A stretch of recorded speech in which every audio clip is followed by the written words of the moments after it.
Esta noche conoceremos también otros casos estremecedores de asesinatos en familia, con protagonistas tan siniestros como Stilloi Pantopio Cristofi, la suegra asesina, o Locatam, el padre asesino.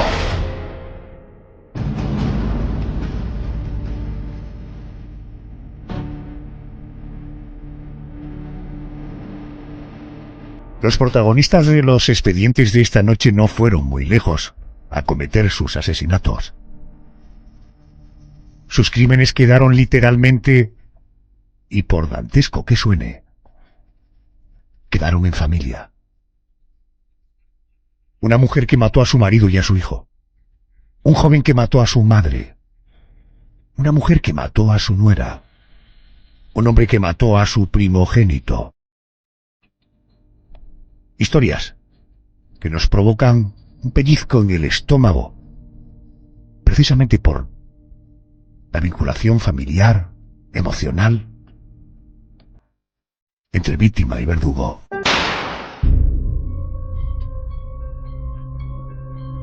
Ahora te invito a viajar algo más atrás en el tiempo, para conocer, a principios del siglo XX, a una mujer llamada Stilloi Pantopiu Cristofi. Ese era su nombre, sí. Pero su apodo fue el de la suegra asesina. Frías, ¿qué me puedes contar de este personaje?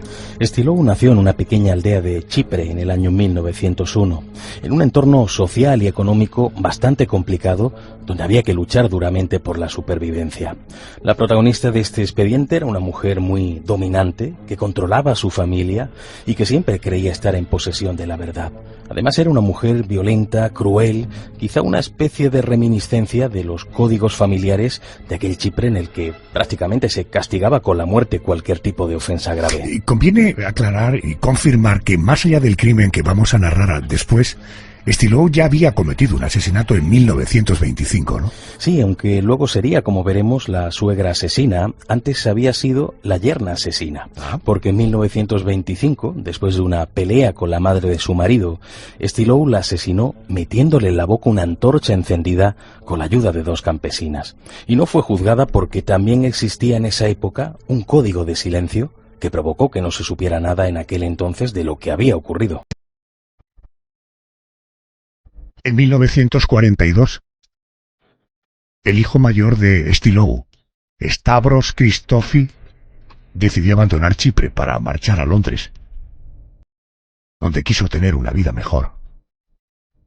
Para lograrlo, había estado trabajando como camarero para ahorrar el dinero para el pasaje. Allí, en la capital londinense, encontró otro empleo como camarero, y al poco tiempo se casó con Ella, una chica a la que había conocido poco tiempo atrás. Ambos comenzaron a vivir en una casa humilde, en un barrio londinense. Pero como si su madre fuera consciente desde la distancia de que Stavros, su hijo, había roto la tradición de casarse únicamente con una pareja griega, nuestra protagonista apareció en Londres para visitar a su hijo. José Manuel, ¿cómo recibió él a su madre? Obviamente con algo de recelo, pero no podía negarse a acogerla en su casa y que conociera de paso a su nuera y a sus nietos. Pero aunque el matrimonio hizo todo lo posible por agradar a la recién llegada, pronto Stilloi mostró su típico carácter hostil, sobre todo hacia Ella, culpándola del alejamiento de Stavros de su tierra. Según ella, él era un obstáculo para su autoridad matriarcal. ¿Intentó el hijo solucionar el conflicto que se había instalado en su casa? Lo intentó sobre todo buscándole otros alojamientos a su madre, pero siempre fue expulsada de todos precisamente por su mal carácter.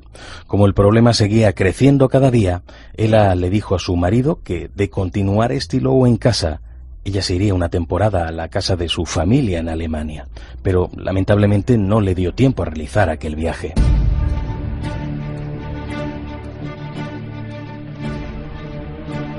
...28 de julio de 1954...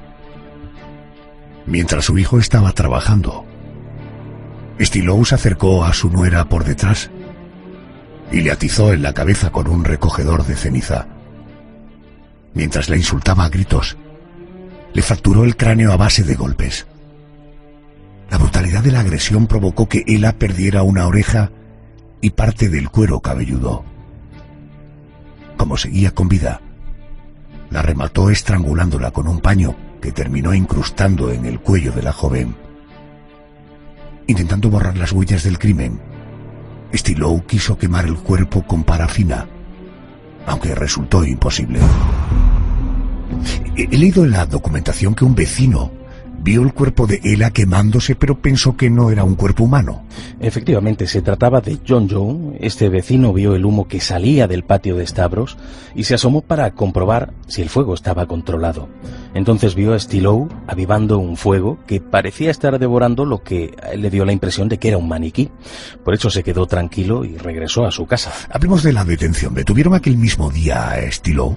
Sí, pero Stilow aseguró que era inocente y que seguramente su nuera se había suicidado quemándose. Pero como es lógico, la autopsia sacó a la luz las agresiones, las fracturas de Ela y demostró que el incendio además había consumido un cuerpo que ya era cadáver desde antes. Ahí fue cuando los periódicos londinenses abrieron todas sus portadas con el título de La suegra asesina. Naturalmente, tras la detención, el juicio. ¿Cuál fue el resultado contra Stilow? Que, recuerdo, el juicio fue el 25 de octubre de 1954. Stilow siguió manteniendo su inocencia y aunque su abogado estaba convencido de que la mujer podría salir bien parada de este proceso si alegaba locura, es curioso cómo la acusada se negó en redondo. Ella dijo que jamás se declararía loca. Pero más allá de declararse inocente, ¿dio alguna versión de lo que pasó? Sí, más o menos la película que ella compartió con los demás es que estaba tranquilamente tumbada en la cama cuando olió a quemado, bajó a ver lo que estaba ocurriendo y se encontró de lleno con el cuerpo de Ela entre las llamas. Dice que intentó apagarlo, pero que le fue imposible. Esa versión se desmoronaba con las pruebas de esos rastros de sangre en la vivienda que Stilow no había podido borrar del todo. El 29 de octubre el jurado acusó de asesinato a Stilow, que fue condenada a morir en la horca. La protagonista de este expediente murió el 15 de diciembre, convirtiéndose casualmente en la última mujer en ser ejecutada en Gran Bretaña.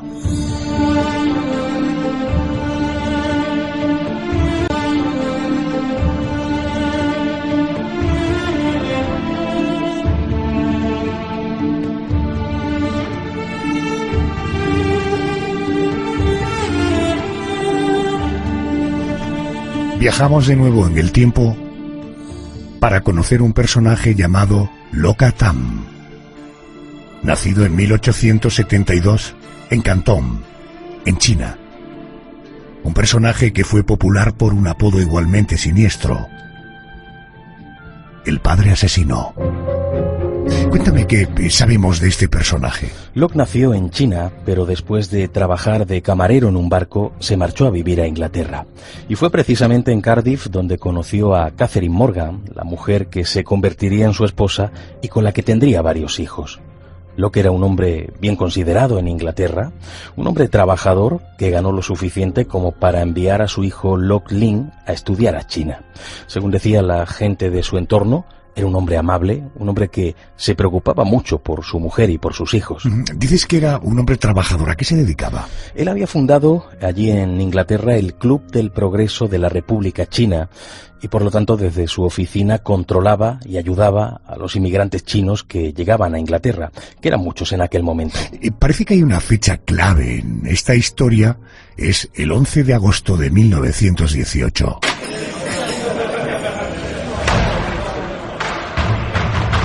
Cuéntame qué ocurrió aquel día. Esa tarde Locke estaba con unos amigos jugando al billar en un club cuando un grupo de marineros rusos borrachos entró en el bar. Después de producirse una pelea, uno de los rusos cogió una bola de billar y se la lanzó a Locke en la cabeza, lo que le provocó una fractura de cráneo. Después del periodo de convalescencia, el carácter de Locke parece que cambió por completo. De pronto se volvió un hombre irritable, violento y que se refugió en la bebida.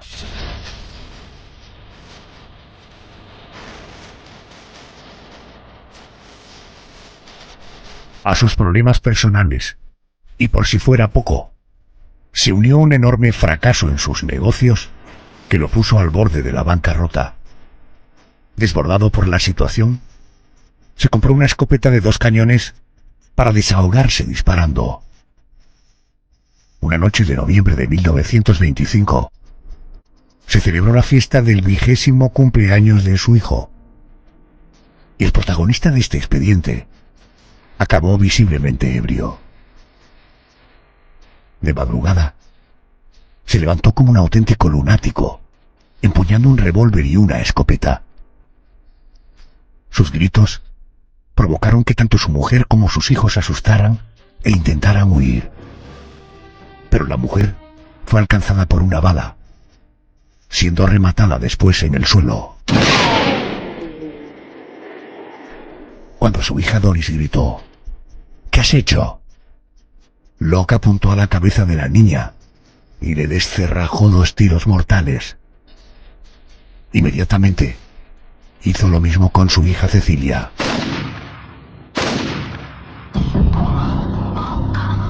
José Manuel, ¿qué ocurrió a continuación? En ese momento Locke guardó las armas y llamó por teléfono a comisaría diciendo: «Mande un agente, por favor. Acabo de matar a mi mujer y a mis hijas». Cuando la policía lo detuvo y esta historia salió a la luz, la verdad es que nadie se lo podía creer, porque todos admiraban a aquel hombre que de un momento para otro parecía haberse convertido en una auténtica bestia. Fue detenido y a continuación el juicio. Cuéntame cómo se desarrolló el juicio contra Locke Atam. El proceso se inició el 5 de febrero, año 1926, y concretamente en el juzgado de Chester. Los especialistas se dieron cuenta enseguida de que el estado mental de Locke estaba bastante alterado. Incluso su hijo, a pesar de haber perdido a su madre, de haber perdido a sus hermanas, llegó a reconocer que su padre, cuando estaba sobrio, y sobre todo antes de ese accidente que hemos mencionado, era un buen padre y un buen marido. ¿Y cuál fue la estrategia de la defensa? Bueno, básicamente intentar demostrar que cometió el triple asesinato de manera inconsciente, relacionando por lo tanto aquel estado mental con el accidente de la fractura de cráneo por culpa de aquel golpe de la bola de billar.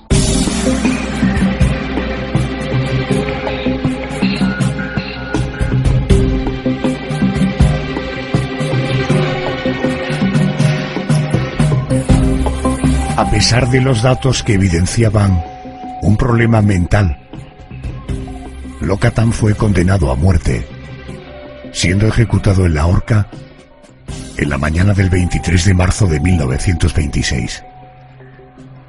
Sus últimas palabras fueron: «Sé que hice algo malo, aunque entonces no me di cuenta y ahora no lo recuerde.